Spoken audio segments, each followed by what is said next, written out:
We were connected, Bailey, through one of our hospital partners that we're so fortunate to work with, but specifically because of your breast health journey. So do me a favor. We're talking 2021. Is that kind of when you started noticing the symptoms? Was it 2021 or was it even before then?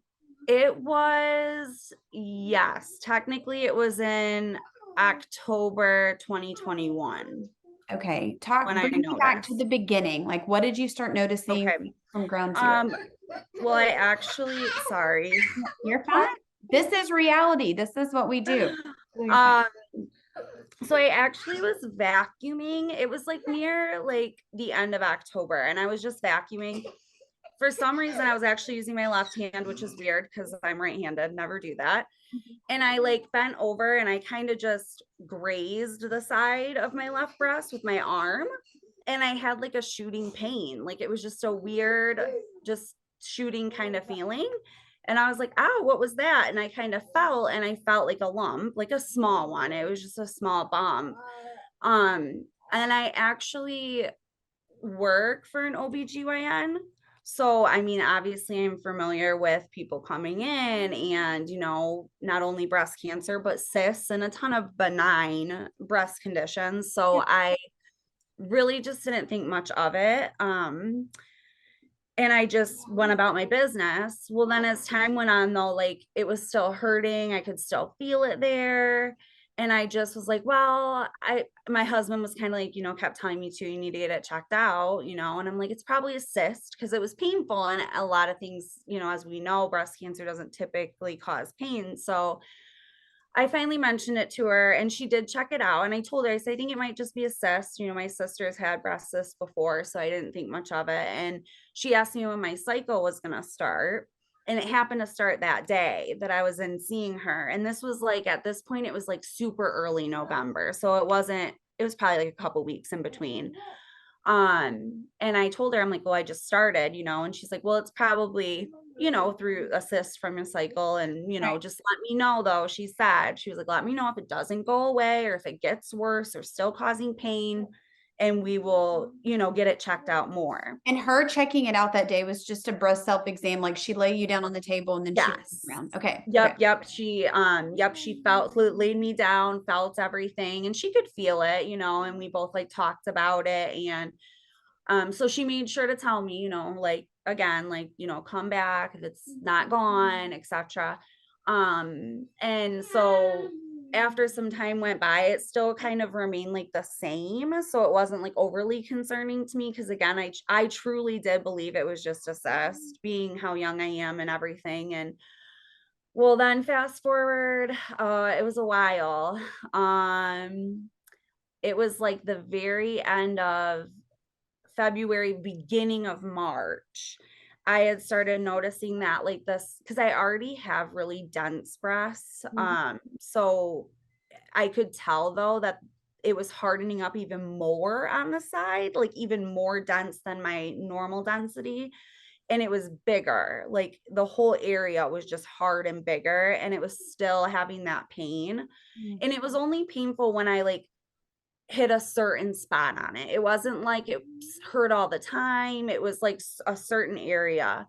So then at that point I told her, I'm like, okay, well, it didn't go away. It's kind of starting to get hard now. Like something's definitely like up, still thinking it was a cyst, but I knew it was like had to be something worse, like as in like getting worse or Yeah. something.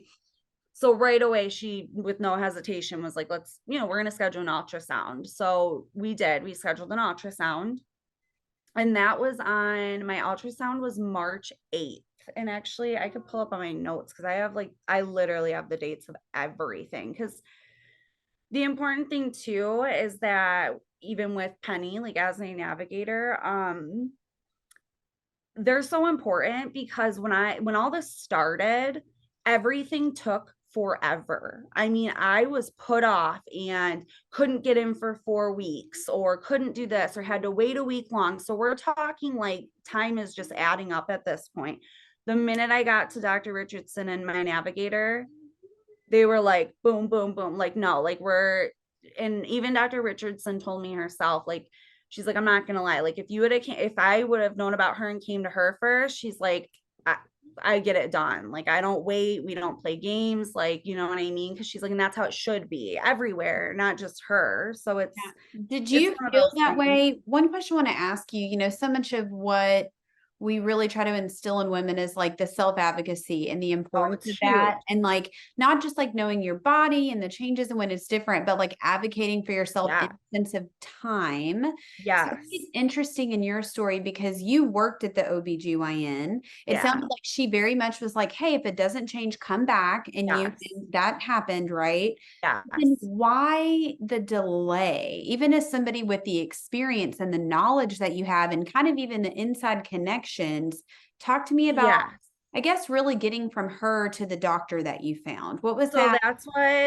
that's what this will help me do too, because I just found the dates of everything. So this is where it starts to kind of like slow down. So before going in for my ultrasound, and again, I mean, it's one of those things where, okay, so I'm young. So on a mammogram, you're not going to see anything because my breasts are so dense. I know they still need it for other things, but like really, you're not going to see much. Well, I went in for my ultrasound on March 8th.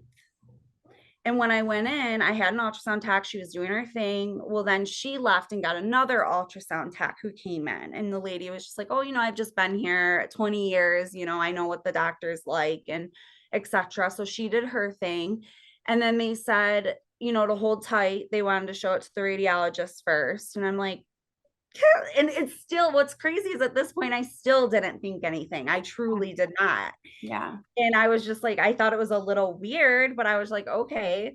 Well, when they came back in, they were like, they want to get a mammogram right now. And so partially this part might have been, I don't want to say my fault, because I don't blame myself for any of this, but like I was a little apprehensive about the mammogram at that specific time because I knew that I just wanted to make sure I got the ultrasound results to my doctor. If she found it necessary for a mammogram, we could do that at any time because the mammogram wasn't going to diagnose my situation being I have dense breasts. And I knew You that. felt out of order, right? Like, Yes, exactly. So I was kind of just like, can I just at least get the results? If and it me in my head thinking too, if my ultrasound's that bad where they're like they want a mammogram, well then hopefully they're gonna get my ultrasound result to my doctor ASAP. And if that's something we need, we'll do it right away. And they had to get an order. I couldn't just go in and get the mammogram that day. I needed the doctor's order. Well, I did try to call the doctor that, because I worked for her, but it was our day off of work anyways. So she wasn't even in the office and I couldn't get a hold of her. So they weren't going to be able to get a hold of her either. If I couldn't, they're not going to. And I wasn't gonna, I have my kid at home. Like I gonna sit in a gown and wait, for a and how mammogram. old is he at this point when you're going through all He's this? 3. Okay. Okay. Yep. And so it was just a mess. So I was kind of like, can we just, take a break here, get the results for my ultrasound and then we'll get in as soon as we can, if I need a mammogram. And they were kind of hesitant about it. I mean, they're not going to be like, no, you can't do that because I didn't have the order, but they said, okay, that's fine, whatever. So that was March 8th. So I left there and I was thinking, because the radiologist had obviously already viewed my ultrasound, that the results were going to be like stat, but they weren't. It took, I think it was, okay, so 2 days later, but we had to call to get the result. They hadn't sent it yet, and we didn't know why we didn't get it back.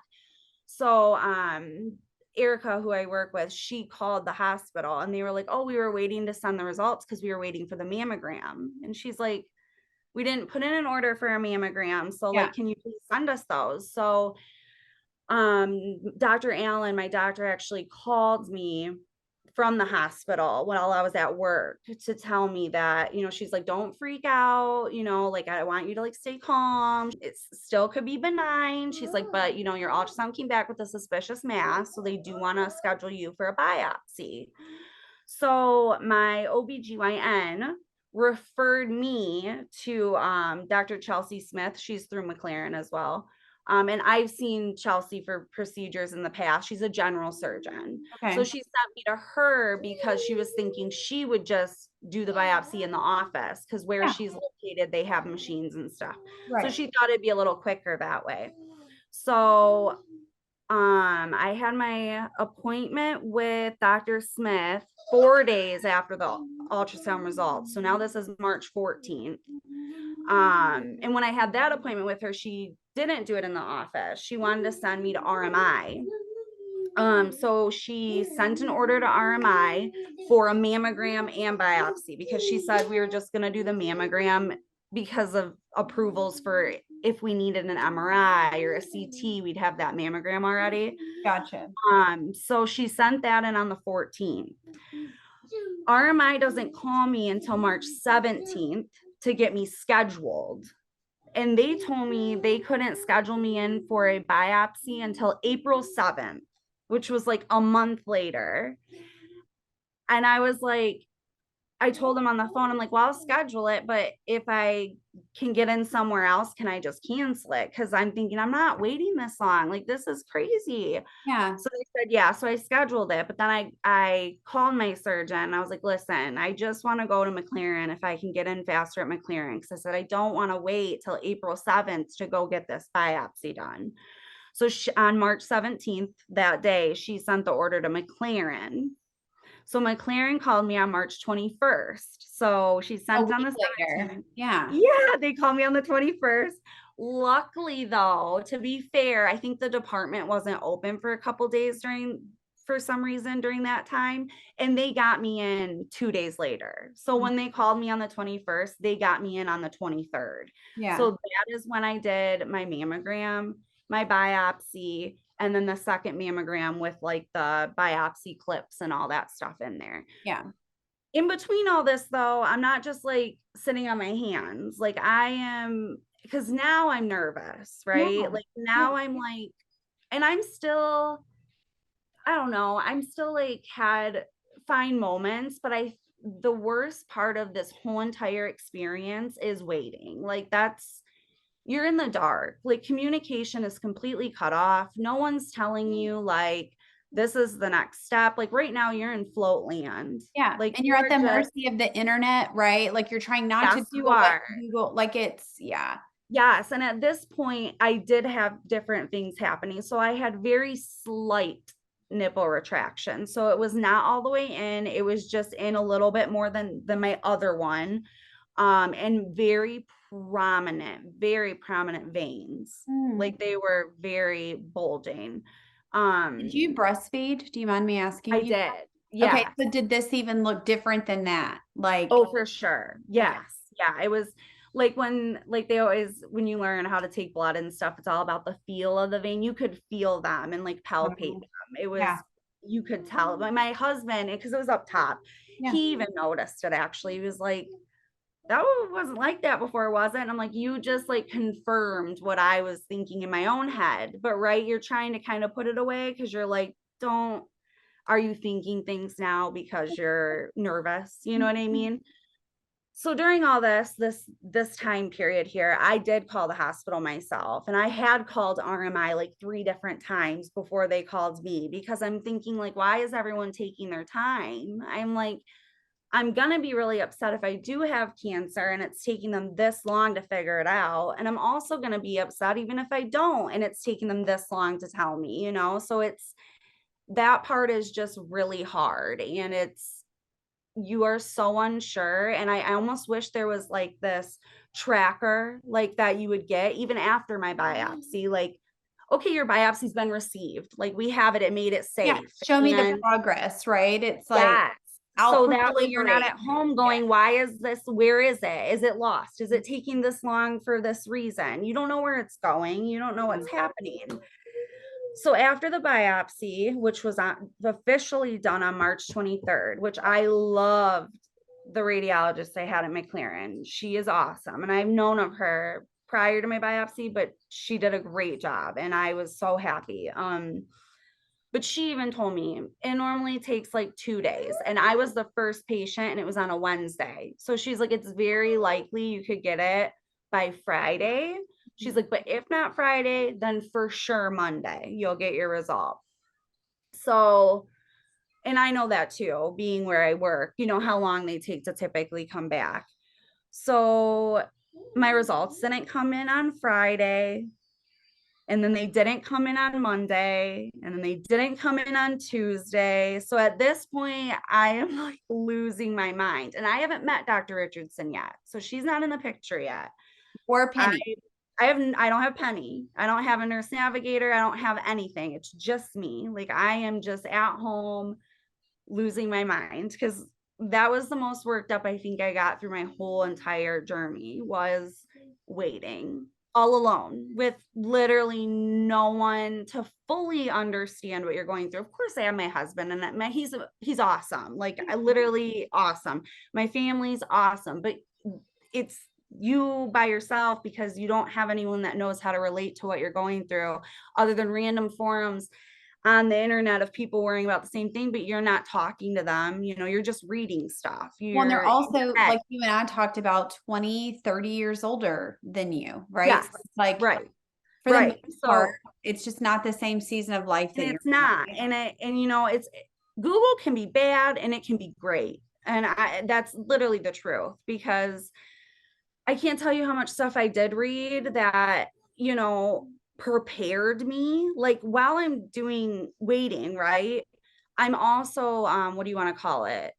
Accepting the fact that I might have cancer. So before I found out that I did, I was able to like accept that and like have those feelings, you know what I mean? Have my cries and my worries and my preparedness. And I remember sitting my husband down, I think it was on Tuesday because I still didn't have the results yet. And I told him, I said, because you know, everyone around you wants to be super optimistic, right? And they want to say it's my mom, bless her heart, she kept saying it's not cancer, I don't accept it, it's not, and wouldn't talk to me about it. And I understand, she's my mom, like she's not going to sit there and say, yeah, Bailey, it might be, you know what I mean? I get that.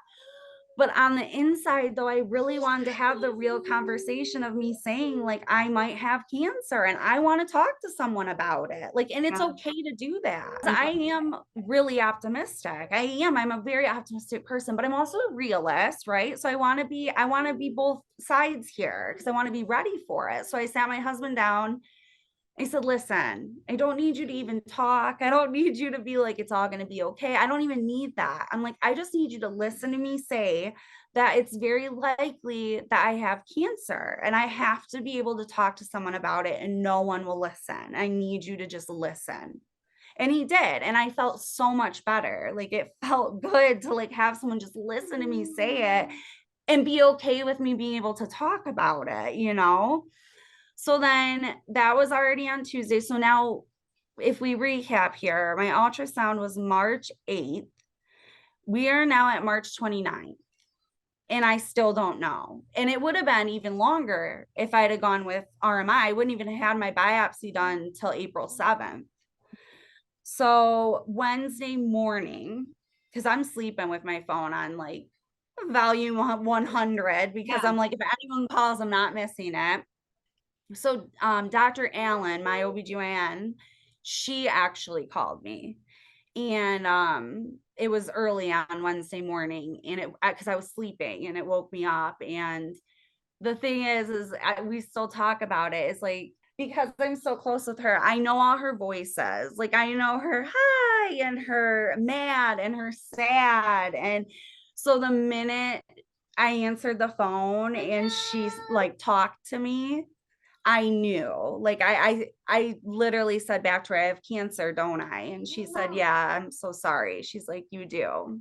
So like, I just knew, like, I talked to her about it on the phone for a little while. And she called me because the radiologist that did my biopsy, she got the results back and she was going to call me, but she knew I worked for Dr. Allen. So she called her and asked, you want me to tell her? You want to tell her, you know? Yeah. So that's why she called me. But you know, at that point I told her, of course I was crying and I was upset, but like because of how long it took with everything and me having to like brew and stew on it, I, at this point, anticipated it. Like I had this big feeling something was just not right. And that was going to be what it was. So Yeah. I, of course, had to call everyone else and tell them. So now this is March 30th. So Is that's when I she was. telling you any of the, do you know staging? Do you know any of that at this point? So did she end up telling me that on the, she did tell me what kind of breast cancer, that it was invasive ductal carcinoma. Mhm. But I think it was more like later that day, because she ended up, she obviously let me go in the beginning after telling me about it. And she did tell me it was invasive ductal carcinoma, which is what I assumed it was, again, via Google, due to the symptoms and everything else. That was my assumption, is that it was that. But later that day, she ended up calling me to ask me if I had any questions or anything like that, because she wanted me to have time to like call up my mom and my husband and everybody. So she did call me later. She told me that it was estrogen progesterone positive. And my HER2 at the time came back equivocal, so they were doing further testing on it, so we didn't have like a concrete answer on that yet. Yeah. So at that point, because I was on birth control, so I had to come off of that, obviously. So I wasn't on that anymore. And I'm trying to think, because now I have to look at this, what exactly happened after that. Because then things started moving, I feel like, a lot faster, obviously, because they, knew that it was cancer. Yeah, because then my surgeon, Dr. Smith, she ended up calling me that day. And she already knew that I had known about it because Dr. Allen called me. So she was like, we want to get you in for an MRI like ASAP. So April 1st, I went in for an MRI. And then right after that, that didn't show any spread, my MRI, except for what was already in my breast. So it did spread throughout the breast tissue, but it didn't show any lymph node involvement. So then they did send me though for a breast ultrasound and a lymph node ultrasound. And my lymph nodes looked slightly inflamed, so they did want to do a biopsy.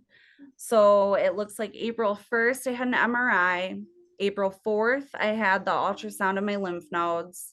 April 6th, I had a lymph node biopsy, which that went horribly. It was not a good experience. I mean, I was fine, but I remember later, once I finally met Dr. Richardson, I told her, I said, if my results come back negative, I said, I don't want to sound crazy, but I don't trust it. I was like, it didn't go good. The whole experience, like the ultrasound tech was even kind of like looking at me like, because he kept like missing, and like, it was just like, woo, it was a wreck. So then finally, so I had the lymph node biopsy. My HER2 gene came back negative. Then Dr. Smith, my surgeon that I still had, she was already on like the tumor board with Carmanos and talking about my case, et cetera, et cetera. And in between this, like, because I don't have it in here, but they did have me come to Carmanos at one point to have my blood drawn for the BRCA. And I did meet with a social worker there at Carmanos, who at that time had told me about Dr. Richardson.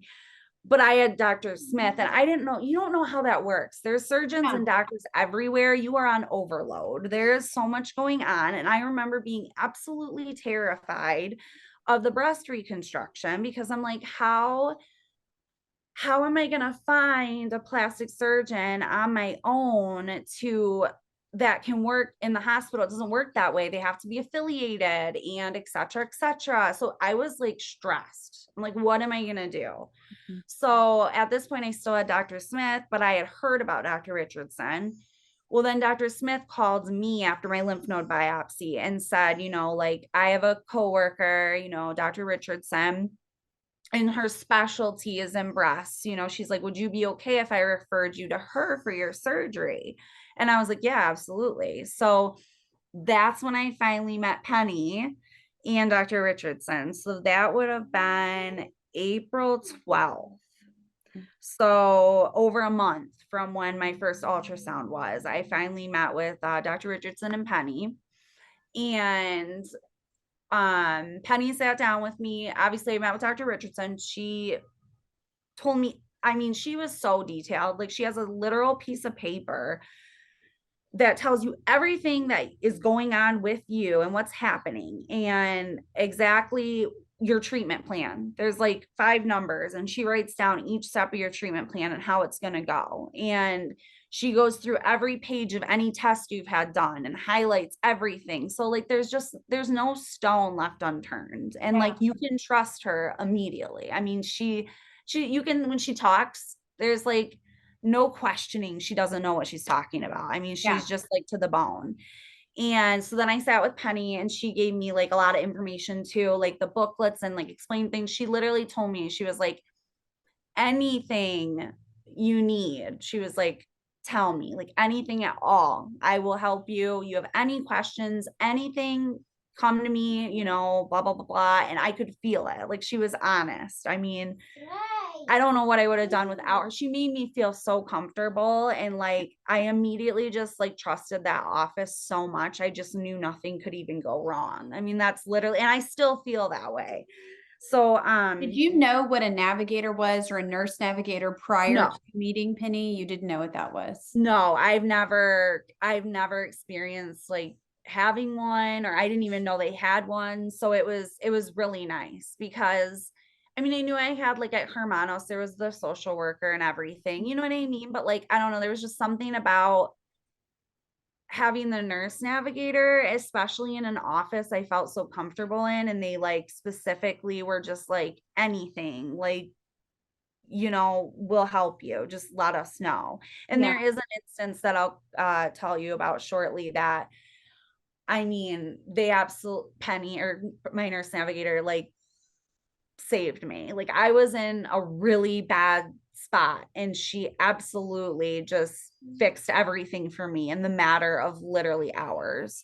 And that'll be here in a little bit, because then after I had met with Penny, I talked to her for a little bit, but it was kind of quick that day because Dr. Richardson actually on her own cell phone called the plastic surgeon she typically works with and said, hey, I have this girl, like, we need to do surgery ASAP. So like, can she come meet you like right now? And Wow. she was like, yeah, that's fine. Because it was like on their lunch. So we kind of had to get out fast to go meet the plastic Yeah. surgeon. Yeah. So And it when was you kind of say quick. we, is your husband with you through all Yes, this? I'm sorry. Yes, my Oh my gosh, husband's that's with me. so great. Yeah, that's Yeah, great. my And husband. one quick question, just for people maybe that are hearing about the navigation concept for the first time. So Yeah. you talked about you've had the experience of the social worker versus the nurse navigator. Yeah. Would it be fair to say that you felt like a social worker was more just like overall with the situation, no matter how it applied to a patient, where maybe your nurse navigator, it was your particular case, where you were in your journey? Was it Yes. really specific to Yes. you and where you were? Yes. I felt like what's the best way I can describe it? Because the social worker was super nice, but like I almost felt like it was not as like intimate. I don't That's know if that fair. makes Yeah. sense. No, Yeah, that's so fair. Yeah. yeah, it just felt more like a maybe like a guidance place in the mall when you're going for a pamphlet. Like, it was Yeah. just kind of like broad and just Yeah. like A lot of I people wasn't say they feel really. like it's a part of the process as opposed to like a customized experience tailored to Yes. you, Yes. Like, which I think is important. And then a lot of questions that we get are like, how accessible is Penny? How accessible is your nurse navigator? Is it like, well, call this 1-800 number and choose option 4? right. So like that's a big one too. So Penny was so accessible, and she would get back to me. I mean, like stat. I mean, wasn't even a skip. You know what I mean? It was just like, if I called, I had her email. So she even told me to email me anytime, call me, whatever, like, I'll take care of you. So I knew, even meeting her for what, 5 minutes before I had to leave to go meet the plastic surgeon, like, I knew she was my person. I could feel that, you know? So, that day when I went and I left and I met with my plastic surgeon. So it was all overall a great day, but it was still really stressful because I just met my surgeon for the first time. I'm now meeting my plastic surgeon. We're just getting the ball rolling. I still have other scans and things to do. There's just a lot going on. So it's just like overload. Like that's kind of how you feel, but I felt good though. Like I felt overloaded, but I felt good that I had these people to go to, like if I needed something, So when I met with my plastic surgeon, she was super great too. She was a lot like Dr. Richardson, very like newer stuff, no questions asked, and I left there feeling good. And I'm thinking, finally relief, because I'm like, okay, now I know how this reconstruction thing's gonna work. So I felt better knowing I didn't have to like search for somebody on my own, because that was a huge worry of mine, like finding someone. So like that felt good. And I could tell she knew what she was doing and like, everything like that. So that was great. After I seen Dr. Richardson and my plastic surgeon, so this is where stuff starts to get, no, I guess it gets sticky a little bit later when Penny comes into more of the play, because I finally, April 18th, I did meet with the oncologist that I was originally supposed to have for all my chemo and everything. That appointment was pretty basic. I mean, we just met for a little bit. There wasn't really much to it. He basically was like, I understand Dr. Richardson would like to do surgery first before we go to chemo. So like, that's fine. We'll meet again after that. So that was simple. And we just kind of went with it, because I wanted to do chemo originally close to home, and we live in the middle of nowhere. So close to home's like 25 minutes in Lapeer to us. So, that was where I was originally going to get my chemo done. Well, during all this, I was having a lot, I think, and I did feel guilty about it. But I talked to, actually, it was the social worker that I ended up talking to about this, because it was prior to meeting Penny. I was really struggling with losing my hair. That was the worst part for me. I had internal guilt for feeling like that, because obviously our life is far more important than our hair. If it comes down to the nitty gritty, of course, I'm going to save my life over my hair, but that doesn't mean the acceptance is any easier. I was having a lot of trouble. I mean, I have long hair. I really like my hair. I didn't want to lose it. It is a self-identity thing. I mean, you've had it your whole life, right? So with it gone, you're not going to feel like you. It's like, even if I did lose it, I would carry on and make the best of it, but I don't want to lose it though. And I was having trouble with that. And even for my surgery, like it's one of those things where my girlfriend, she does eyelashes. She did my eyelashes before I had surgery, because like it's that little stuff. If you wake up and you have eyelashes on, you're going to feel better because you look in the mirror, you look more like yourself. It's just an overall better feeling, right? And so I was struggling with that. And I remember telling my social worker, and she's like, she did tell me, she said that is the number one thing for most people. And there's actually a certain percentage of people that won't do chemo because of hair loss. So she's like, don't feel ashamed. That I felt vain, right? So she's like, you can't feel like that. Like it's part of you and you don't want to lose that. And that's normal.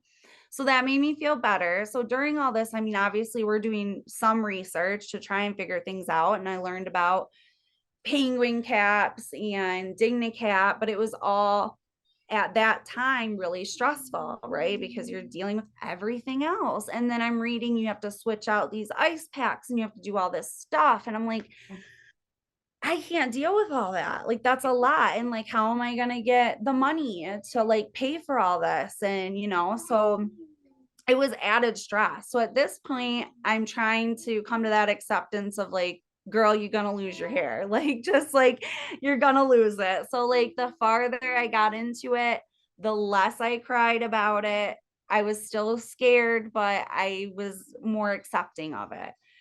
Well then after I had met with the oncologist and Lapeer, and that appointment went through and whatnot, let's see what happened after I met with him for the first time. It went fine, but then I had to have my CT, and I had a CT and bone density scan. This whole month is just crazy. On April 20th, I met with my plastic surgeon again. So fast forward, sorry, I'm having a hot flash. My face turns red. That's from cancer too. Right. I had my surgery finally. So now we are at May 16th. So I was diagnosed on March 30th. My first ultrasound March 8th, diagnosed March 30th, finally having surgery May 16th. So it's been a minute, right? Like we've been cruising through that past April, May has been like appointment after appointment. And tell me about the surgery. Are you doing a bilateral mastectomy? What We surgery? are. So we did it. We did do a double mastectomy. And why did Because you I choose was, to do both? what's that? Why did you choose to do both? I was BRCA positive. So Okay. my BRCA results did come back BRCA positive. Growing up, I did know that my paternal aunt and my paternal grandmother both had breast cancer. Okay. Being that they aren't my parents or my siblings, that testing is not covered. You have to pay out of pocket. So, Which is and wild. That is wild. Oh my, wild, yeah. wild. I feel like everyone should have the ability to get genetic testing done if they want to get it done. I mean, it bottom line, because the genes got to start somewhere. So it doesn't even matter if someone in your family has it or not, it's coming from something. Yeah. But there was also a strong belief, like years ago, even when I've actually like looked into the BRCA stuff, because I did wonder that years ago, because I'm like, well, my aunt, and they were both young. My grandma was only like in her early 50s, early, maybe even 50. And my aunt was only 32. So, I mean, they were young. So I did think about that, but a lot of times they always said that like it wasn't as strong on the paternal side as maternal. So it wasn't really as big of a worry. Well, that's not true. So yeah, my results came back positive for BRCA2 and PEL-B2, which they don't know a whole lot about the PEL-B2 yet. They do know it plays some sort of role, but not its significance. So that's when we decided, and that's when Dr. Richardson and I talked, and we're like, that would be the best option, just to do both of them and get it over with, for reoccurrence purposes and Right. etc. So we did do a double, and that went really well. I mean, I've given a lot of advice for people for their surgeries, because see, mine was a little, I don't want to say backwards, because everyone's journey is different in the matter of order, but almost everyone I have talked to or that's come to me has had chemo first, Right. then surgery. Mine was not like that. I had surgery first. And it really doesn't matter. I mean, everyone's different. It's just that we already knew that we were going to take both of mine, and it was just like I had already met with Dr. Richardson and Penny, and we might as well just get it done. So I've been able to like give a decent amount of advice for that. And surgery, you're scared and it's a lot. I mean, you're losing, a part of you, and it's, you have decisions to make on reconstruction or not reconstruction or other things, but I didn't struggle as much with that part because I just knew that that would be best. Like I just knew getting rid of them would be best, and I had to like just take my faith and know that I trusted my doctors, and I did. I didn't have to advocate for that part because I did trust my surgeons. Right. So that part was easy, to just know that it was the best decision to make.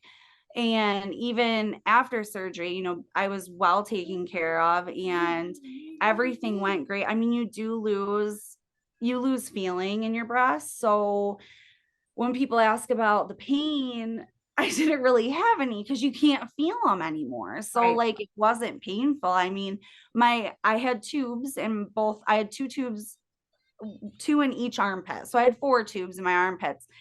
I always tell them that that was the worst part because Yeah. it's, moving, you're moving. When people don't realize you're stripping the drains and you're emptying the drains, and that's Yes. always something And you're learning a lot. Yeah. And so that was the only part of surgery I was nervous about, was that part. And that was one of the parts where my nurse navigator came into play, because keep in mind during this, again, you're meeting with all these doctors, right? So you have so many, and you're like, where do I go? Well, then now I have a nurse navigator, so I feel better and I feel like I have someone to go to. You have your tracker, right? Yes. So I called her and I'm like, listen, I am so nervous. Like I feel like my surgery is coming up. I don't know how to do my drain tubes and, you know, what I'm supposed to do with this and how I'm supposed to do that. And she's like, that's okay. She's like, you can come in here and see me any day, anytime. I can show you how to do all of it, Yeah. you know, and she's like, we'll take care of it. You're not going to be going into this alone. And that made me feel so much better. So then fast forward though, like a couple days, I had an appointment with my plastic surgeon. And at that appointment, they actually showed me how to do all that stuff. So I was getting ahead of myself. Like, I don't know what I'm doing, but they had a plan. So I didn't end up having to go in. I did tell Penny, like they showed me, I feel much better. She's like, okay, good. You know, but she was still there though, when I needed her, and she still offered to help me even under the circumstances. So she was still there. But yeah, that's the hardest part with surgery, and the most nerve-wracking part is because you're trying to figure out how you're going to do all these things you have to do, and you're nervous about, is it, how bad is it going to be? Can I pick my kid up? No, you can't. So I would sit on his floor and read books because I couldn't pick him up, and he doesn't know that. So I did stay at my mom's for like 2 nights after surgery, which was hard. I've never stayed away from him. So it was definitely hard to do, but I needed to do it because he doesn't understand what's going on. He has no idea. Right. So after the surgery though, everything went good, everything healed good. And then this is where Penny comes, or my nurse navigator comes into play again. Because I did go meet with that oncologist that I had previously seen. I met with him again, and it just was not overall a very good appointment. And this is when my self-advocate like came in big time, because I had an appointment with him, and I know I've worked at a doctor's office, so I have nothing wrong with things running late or not on time, and you know, things happen. That's not a problem. But it was about around like the hour and a half, like 2 hour mark. We were like still in the waiting room past my appointment time. That was my first sign of like, this is kind of wild. Like, that's a long time. But I was like, whatever. Well, then when we got in the room, we waited again. Well, first of all, the MA asked me like what my appointment was for. Well, I am an MA, so like I know that before I see a patient, I already know why they're coming in. Yeah. I did their chart. I know what they're here for. So I'm thinking like, I don't know, like, shouldn't you guys know? Because I didn't really know. I mean, I'm thinking I'm coming here to figure out about chemo, right? I mean, I don't know why else I'm here. So it was kind of like, it threw me off a little bit. And then we were in that room waiting for at least like another 40 minutes. And then when he finally came in, he didn't know anything about my case. He didn't know I had a double mastectomy. He didn't know what stage breast cancer I had.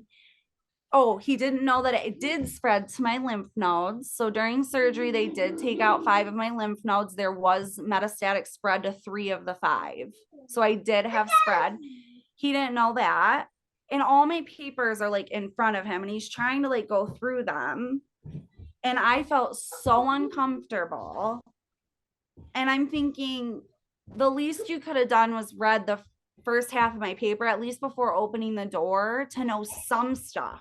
So For that the way I 3 hours I've been waiting. Like, yeah, like, and it's like, you know, I hate to put it in words like this, but even if he would have tried a little harder to just like know some things, I wouldn't have noticed as much. Maybe I wouldn't even have noticed he didn't know anything, but he truly knew nothing. He had to like call some phone line on the phone he had to give them information to find out my stage and stuff. And I'm thinking like, this is crazy. I was answering some of the stuff he didn't know. Like when he said, oh, there was no lymph node involvement, I was like, no, there was lymph node involvement. And then he like flipped through and was like, oh, okay, I see that here. And I'm thinking like, and I can see my husband in the corner of the room looking at me like, we gotta get out of here. And I'm just like in shock. Like I am just so disappointed. It was almost like he didn't even remember meeting me the first time. And I'm thinking to myself, like, how, I guess out of all the doctors, you want to trust your oncologist. I mean, you're about to get medication that is strong enough to make you sick and make your hair fall out. And I want to make sure I have the right medication and the right, you know, everything. yeah.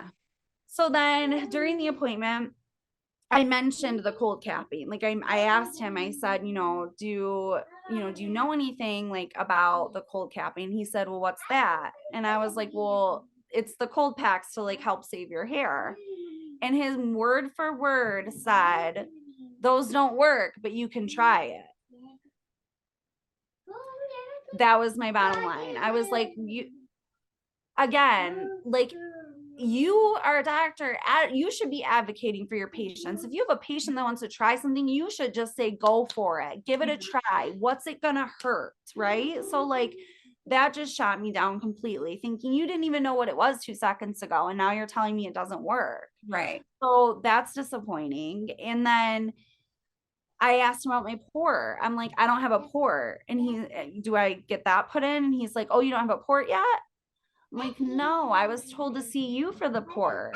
Then he didn't know where to send me for it. So it was an absolute disaster. I left that appointment hysterical. That was the first time I think I actually cried that hard. And I had so many knots in my stomach because I felt so lost and so confused. I did not know what to do. Yeah. I was lost. Yeah. And I'm like, I'm supposed to start chemo soon, and I don't have a port. I don't have, he doesn't know anything about me. He even ended up, the doctor calling me at my house later that day to tell me my stage, when it's like, I already knew it. I didn't need him to call and tell me.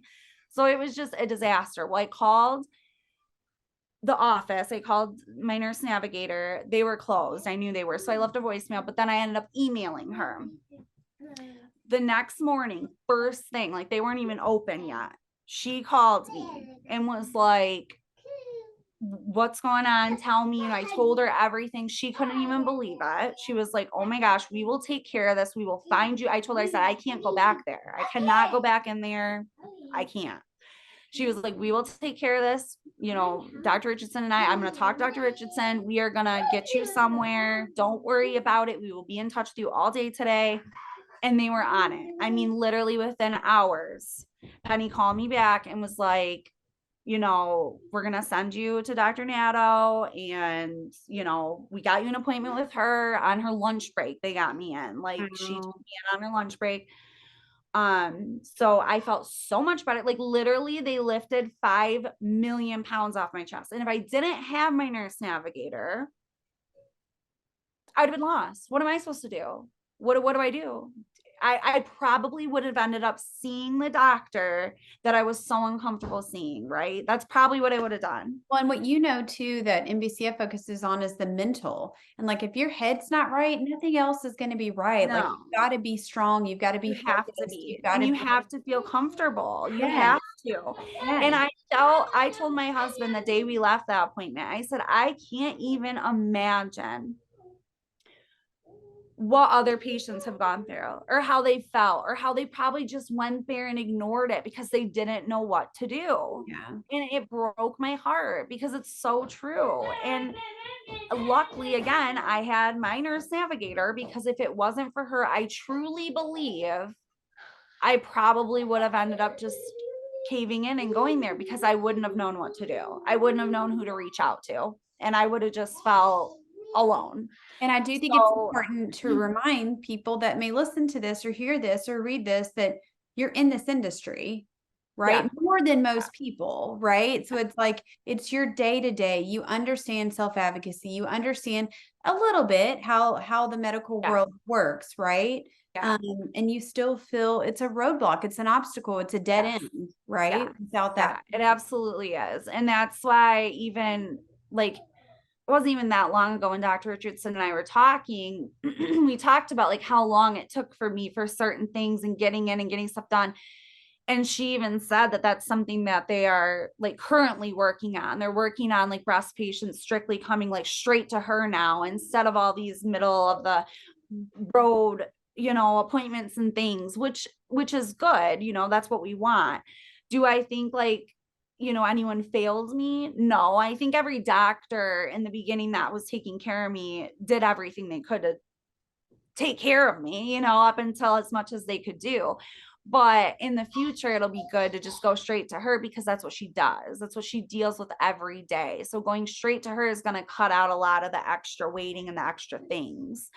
So, but having my nurse navigator during that portion was the hugest part to me, because I was absolutely hysterical. Like I did not know what was going to happen. I didn't know what I was doing, where I was going. I was just a mess. So literally that day, they fixed it for me. Like they immediately fixed it. And even Penny and Dr. Richardson said, we've heard a lot of patients that like this doctor. We have a feeling you'll really like her. And I love her. And that's who I go to. And I met her, and she knew everything about me when I came to my appointment. And it was like a last minute appointment, and she still knew everything. She brought up the cold capping to me. I didn't have to bring up anything to her. She did all of it on her own to me. And she said that they offered DigniCap cooling systems at their facilities. And she was like, obviously it's different for everybody. She's like, and she said, I don't get paid if you do it. So this isn't like a sales pitch. She's like, but if you have considered wanting to save your hair, she said, I would definitely give it a try. She said, I think it would definitely be worth it to try. I'm like, this is like the best feeling ever. Like, I feel so good because I have a doctor that knows everything about my case. And she's telling me to try and save my hair, which is what I wanted to do. And she's advocating for me to do that and telling me, everyone wants reassurance from their doctor. You want your doctor to be in agreement with you. You don't want them to be like, well, it's probably not going to work. Because then you're going to go into it thinking, well, they said it's not going to work. It's probably not going to work. Right. So having that, I felt so good.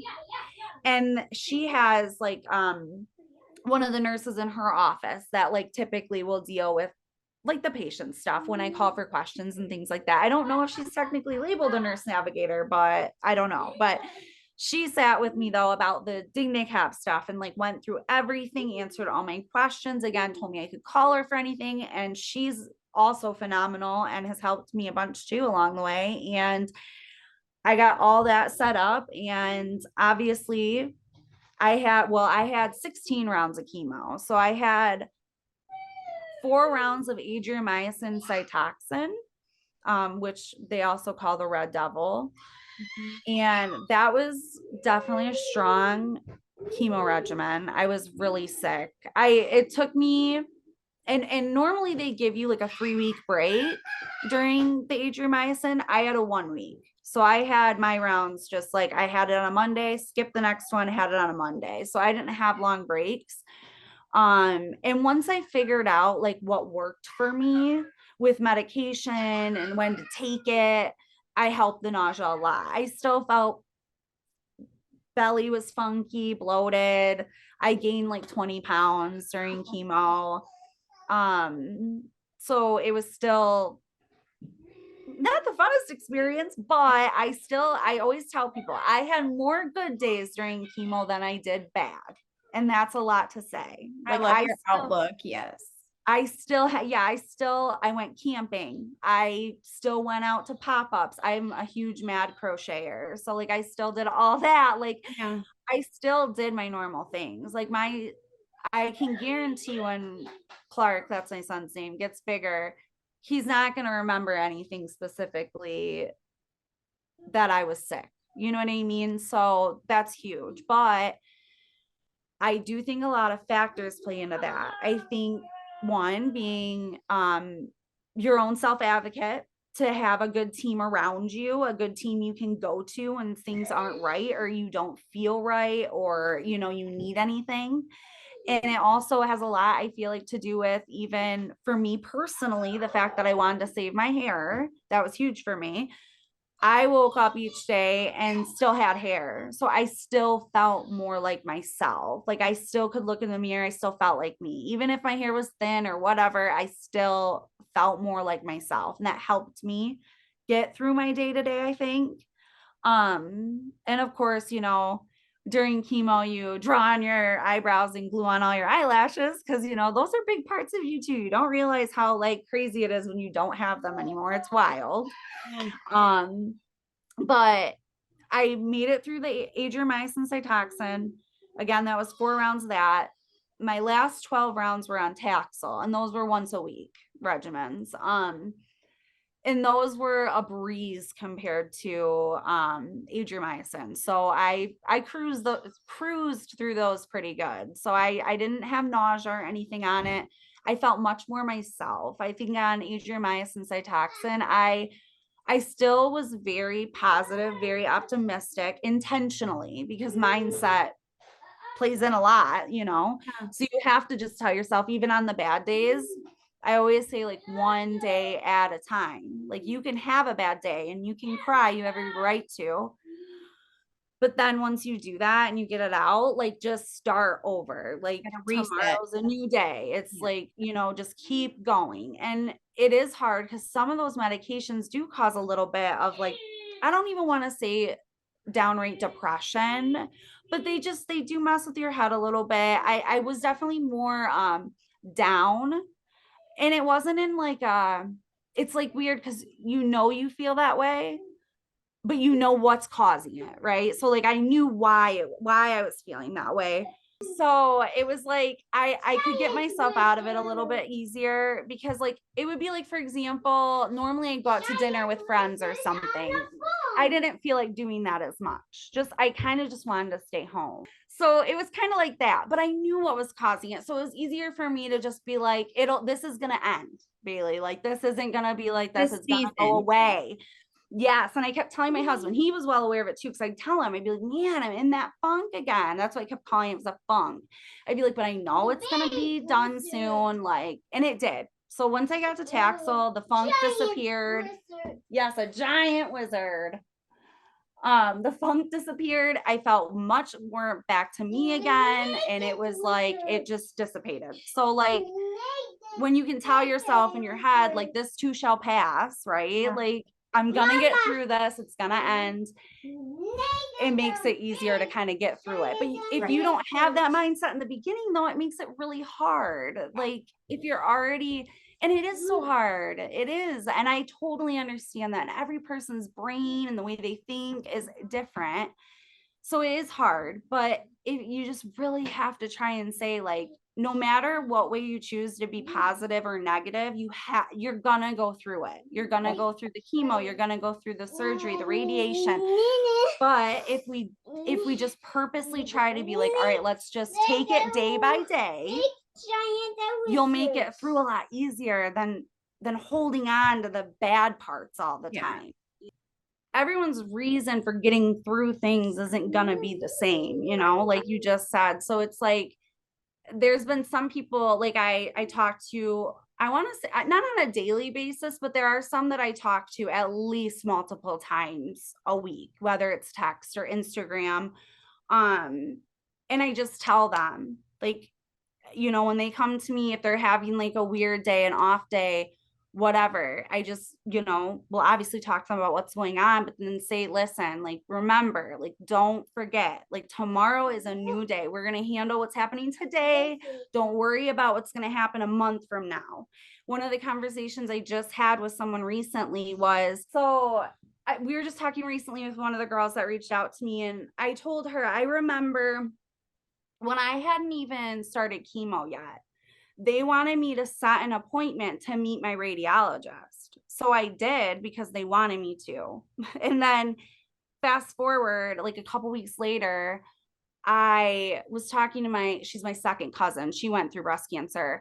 And I told her, I said, I just feel so overwhelmed. Like, why am I meeting my radiologist right now? Like, I haven't even started chemo. Like, it's just so much. I feel like so like overwhelmed. And she told me, she was like, no, like, you do not have to do that yet. Like, it is up to you. Like, you need to deal with one thing at a time.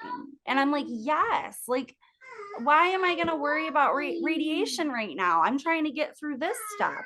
Right. So I actually called them and I rescheduled it. I'm like, for when I was done with chemo. And it felt so much better, because it's like, I want to get through one step at a time, not Hitting think all the about, plates. Yeah. yeah, I'm not going to think about what's happening months from now. I have chemo for 6 months. Like, what? That's a half a year. I don't need to think about radiation right now. And that's exactly what happens, though. I think that in the medical field, you have a lot of doctors and you have a lot of people that are there for you. And I think they forget sometimes though, because it's their job. Their job is just, it's the same every day with different people and different circumstances. So sometimes they forget that this could be a new experience for everybody. Right. And it's overwhelming. Yeah. It's a lot. To them, it's not, because they just forget. It's not that they They're don't in care. it. Yeah. They're just in it. Yeah, they're not thinking about that. So as the patient, you just feel overwhelmed because everyone's coming at you and making you set these appointments and doing these things when you have time. So I try to tell them, just take a deep breath, deal with what you have to today. Tomorrow's a new day. If something comes up tomorrow, we'll handle it tomorrow, but we're not handling tomorrow today, because Yeah. that's just not going to help us. Yeah. So it does make it easier when you're in your head and you're thinking that way. You can almost calm yourself down. I think that's good. And I had a family friend during this, she had dealt with cancer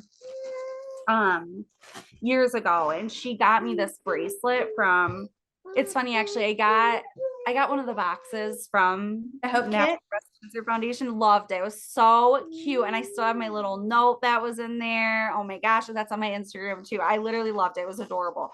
And they ask you afterwards, like, if you have an idea of something that could be in the box, you know what I mean? And I did put I have this bracelet that says keep going on it. And it's just like, I'll show you. I wear it every day. It's like a little beaded bracelet, but it says keep going. And it's a breast cancer one. Yeah. One of my family friends got it for me and mailed it to me, and you can register the bracelet on their website. So like when you're done with it, you can pass it to like the next person and they can register the bracelet, and it's like a chain. Yes. And I have bought this bracelet for so many other girls that I have talked to, because reading those little tiny words on this bracelet that just say keep going is incredible, how much they can like motivate you when you're like feeling just like, oh, like having a day, and you just kind of like see it and you look down and you're just like, I can do this. Like, just I've got keep it. going. Can I ask you one question before Yeah. we wrap? So if you could tell Penny, if you could tell your nurse navigator one thing, what would you say to her? Oh my gosh. I honestly am just so overly grateful for her. I swear I couldn't have made it through without her. No doubt. She literally made me feel safe. Like I felt safe, like I knew if I had any questions or anything went wrong, I knew exactly who I could call, like immediately with no questions asked. And it could be for any part of my journey, and even when I wasn't in their hands anymore. I mean, really, I had my surgery done there. That's where my nurse navigator is, right? So like if I'm all the way on the other end of my journey, she's still there. Even if I'm not in the office, like that's not what part I'm on, she's still available to me, and she always was. And I have reached out to her even with my most recent scans, because I'm still getting scanned because so I finished chemo in November, and I started radiation in December, ended in February. So I just had a couple months ago, or like about 5 months ago or so ish, my first CT scan since everything. And like there's some stuff that's popping up and some things that are still showing. But again, it's one of those things where they're so small, they can't tell. It's another gray area, because cancer's gray area. It's gray area everywhere. So unfortunately, it's just one of those things where you have to wait. So it's too small to really know if it's something or nothing. And it's just something we just have to keep watching. So I just keep having 3-month scans to wait and check. But during this, I wanted Dr. Richardson's opinion too. And, I had concerns about certain scans and things. So I called my nurse navigator, and she immediately was like, yeah, like send them to me. I'll show them to her and we'll call you. And they're just open and on it. And it's always same day. It's not like I call her and then it's pushed off or she forgets. Like it's instant. And then they really do care, and they know that they're taking in your best interest. They want you to feel comfortable and safe. And that's exactly how she always made me feel. It was just like I always had somewhere to go. I always felt safe. And I'm so grateful to have met her. She's one of the sweetest people I've ever met. And I still feel like even now, if she's not there, like I still feel like I could call her and be like, Penny, if I really needed it, she really would, because that's her genuinely as a person.